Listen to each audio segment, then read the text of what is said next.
मंदिर आजा। कल की अरे चामुंडा मंदिर। नाम से प्रसिद्ध है। विष्णु भगवान का जो अवतार होगा हमारे कल की नगरी में संभल में ही। ये जो मोहल्ला बसा हुआ है तो ये 1000 वर्ष का मोहल्ला बसा हुआ है। ये राजपूतों का मोहल्ला है।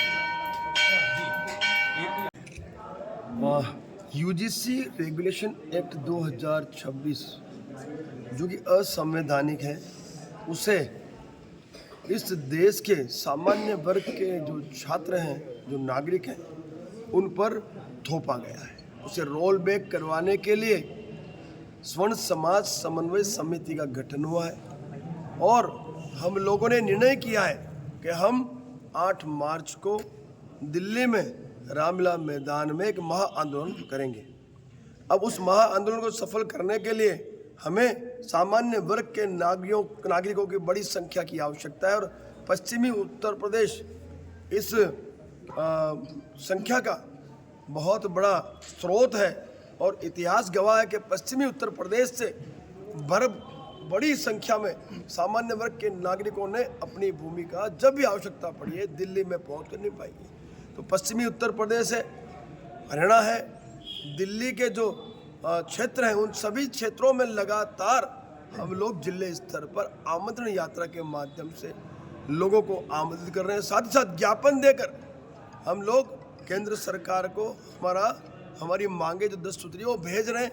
तो मैं आज यहाँ पर मेरी टीम के साथ उपस्थित हुआ हूँ, संभल में उपस्थित हुआ और यहाँ के सामान्य वर्ग के जो नागरिक हैं, जिन पर ये काला कानून थोपा गया, जिनके बच्चों पर के भविष्य पर ये प्रहार हुआ है, जिन बच्चों को, सामान्य वर्ग के बच्चों को जन्मते ही इन्होंने अपराधी घोषित कर दिया है, ऐसे काले कानून को उखाड़ फेंकने के लिए मैं इन सब के बीच उपस्थित हुआ हूँ। दुर्भाग्य देखो साहब, इस देश के सामान्य वर्ग के जो छात्र छात्राएं, यदि वो उन पर आरोप लगते हैं तो तुरंत कार्रवाई हो जाएगी और जिन्होंने फरियाद की है वो यदि आरोपी निर्दोष भी छूट जाता है तो फरियादी जो है उस पर कोई कार्रवाई नहीं होगी और फरियादी की पहचान भी गुप्त रखी जाएगी। और तो और जो जांच करने वाली समिति है, वो समिति में भी किसी भी सामान्य वर्ग को स्थान नहीं दिया गया है। साथ ही साथ जो संस्थापक है उस विश्वविद्यालय के, उनको भी दबाया गया है। तो इसमें कई सारी विसंगतियां, उन विसंगतियों को दूर करने के लिए इसका रोल बैक होना अति आवश्यक है। सुप्रीम कोर्ट ने इस पर हमें स्टे दिया है, लेकिन वो तो हमारा एक मोर्चा था। अभी अगला मोर्चा है वो आंदोलन का है जो 8 मार्च को है।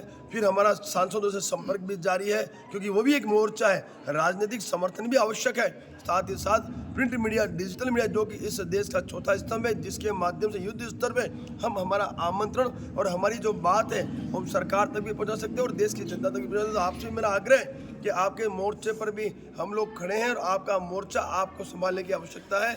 बाकी मैं विश्वास दिलाता हूँ देश के सामान्य वर्ग के समस्त नागरिकों को 8 मार्च को हम इस यूजीसी रेगुलेशन एक्ट जो काला कानून उसे रोल बैक करवा के ही रहेंगे, क्योंकि ये हमारा अधिकार है और संविधान ने हमें अधिकार दिया है। आर्टिकल 14, 15 और 21 ने हमें अधिकार भी दिया है समानता का और साथ ही स्वाभिमान जीने का भी अधिकार दिया है।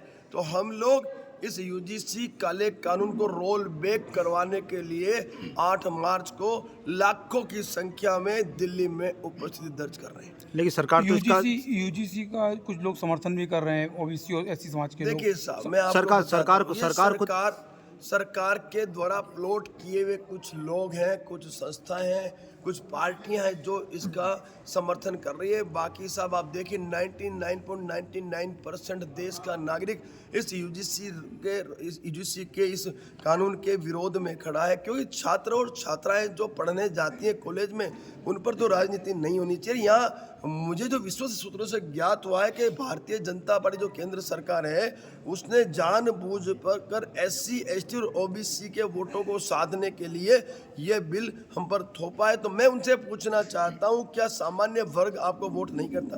क्या सामान्य वर्ग की संख्या इस देश में कम है क्या? हम भी बहुत बड़ी संख्या में 45 से 50% की संख्या हमारी है। आप सर्वे करके देख लो तो ये 45 से 50% वोट जो सालों से आपको सत्ता में स्थापित कर रहे हैं, क्या उनकी आपको जरूरत नहीं है? और नहीं जरूरत है तो हम नहीं देंगे आपको वोट। हमने कसमें खिला दी है और आपके माध्यम से जो भी मुझे सुन रहे हैं मैं उसको भी ये शपथ दिलाता हूँ कि जब तक जब तक ये काला कानून, ये यूजीसी रोल बैक नहीं होता, ये काला कानून रोल बैक नहीं होता, तब तक भाजपा को ना हमें मतदान करना है, ना हमें वोट देना है, ना हमारा परिवार देगा, ना हमारे सगे संबंधी देंगे, ना ही हमारे मित्र देंगे। इनका एकमात्र विकल्प है, वो विकल्प है वोट की छोड़। तो हम तो इनको उखाड़ फेंकने के लिए मैदान में उतर चुके हैं। दुख की बात तो यह है 140 सांसद हमारे हैं, जो हमने हमारे कोटे से इनको टिकट मिली है, हमने जिता के उन्हें संसद में भेजा, लेकिन जब ये बिल पास हुआ तो किसी ने आपत्ति दर्ज नहीं की। तो उन सांसदों की भी खैर नहीं है और इस भाजपा की भी खैर नहीं है। इसको दिखाएंगे कि क्षत्रिय सामान्य वर्ग कितनी बड़ी संख्या में इस भारत देश में आपके साथ था, अब आपके साथ नहीं है। इस समय जिस तरह से जो भी विभाजन के बाद इस देश में रह गए वो इस देश के नागरिक हैं, लेकिन यदि कोई भी व्यक्ति जो मुस्लिम समाज से हैं और वो यदि इस देश के सनातनियों पे प्रहार करता है, उनकी हत्या करता है, तो कानून तो अपना काम कर ही रहा है, लेकिन साथ ही साथ इस देश के सनातनियों को भी जागना होगा और अपनी रक्षा के लिए तैयार रहना होगा। क्योंकि साहब किसी भी जाति या धर्म से पूरा का पूरा व्यक्ति विशेष दोषी नहीं होता है, हमें दोषियों को पकड़ना है। मैं फिर समझाता हूँ, इस देश में जो रुक रह गया, वो चाहे हिंदू है, मुस्लिम है, सिख है, ईसाई है, वो इस देश का नागरिक है। लेकिन हमने ये देखा कि ज़्यादा मैक्सिमम जो आतंकवादी है वो भी मुस्लिम समाज से ही आते हैं। तो ये मुस्लिम समाज के लिए प्रश्न चिन्ह है कि आज आपको इस पर कोई कानून बनाना चाहिए, आपको इस पर कोई कार्रवाई करनी चाहिए, क्योंकि बदनामी आपकी हो रही है और आप में भी कुछ ऐसे लोग हैं जिनकी वजह से पूरा मुस्लिम समाज आज बदनाम है।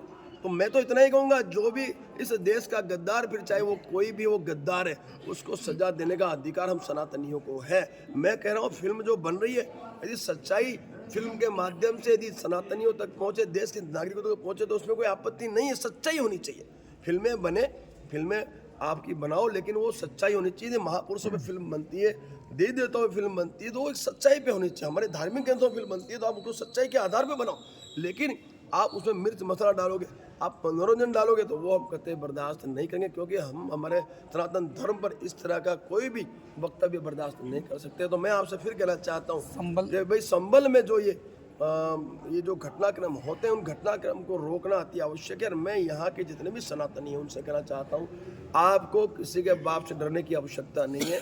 करणी सेना आपके साथ है, आप पर हुए प्रत्येक हमले का जवाब देने की भी ताकत हम रखते हैं। लेकिन मैं आपसे इतना ही कहूँगा कि हो सके तब तक हमें भाईचारे से रहने की आवश्यकता है। लेकिन फिर भी मैं कहना चाहता हूँ कि यदि कोई भी व्यक्ति आप पर प्रहार करता है तो उस पर आप बिल्कुल भयंकर ताकत के साथ अवश्य प्रहार करें, उसको बताएं, लेकिन व्यक्ति विशेष पे प्रहार करें। फिर मैं समझाता हूँ, व्यक्ति विशेष को पकड़ना है, कोई जाति या धर्म को आपको दोषी नहीं माना, आपको पकड़ना वो व्यक्ति विशेष जो ये सब करवा रहा है। सीधा उसके घर में घुसो, फिर चाहे वो कोई भी XYZ हो, और उसको मुंह तोड़ जवाब दो, ताकि ऐसी घटनाओं का पुनरावृत्तन रोका जा सके। देखिए, मैंने पहले भी कहा, मैं आज भी कहता हूँ कि जो फिल्मी भांड है, वो फिल्मी भांडों के द्वारा पहले हमारे क्षत्रियों की, राजपूतों की इतनी दुर्दशा की गई है, हमारी इतनी इन्होंने कहने के, मैं कहूँ क्या शब्द है, मैं बताऊँ, मेरे पास शब्द नहीं है कहने का, इन्होंने हमें इतना अपमानित किया इन फिल्मों के माध्यम से।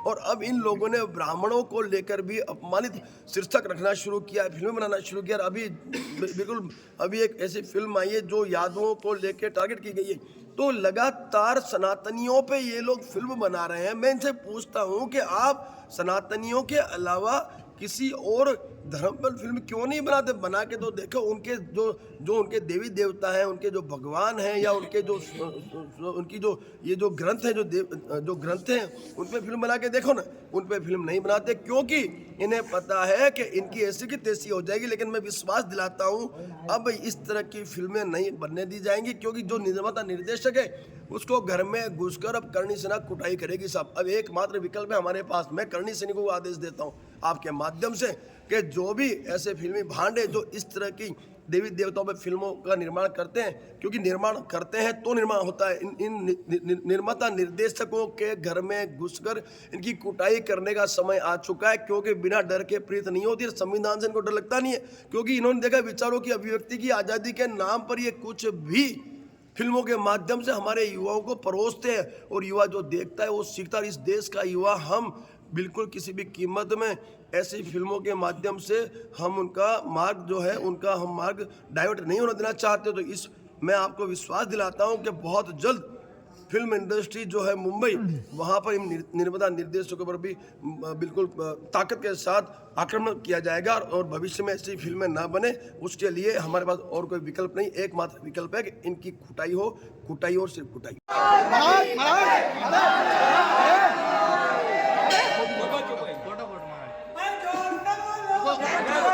फोटो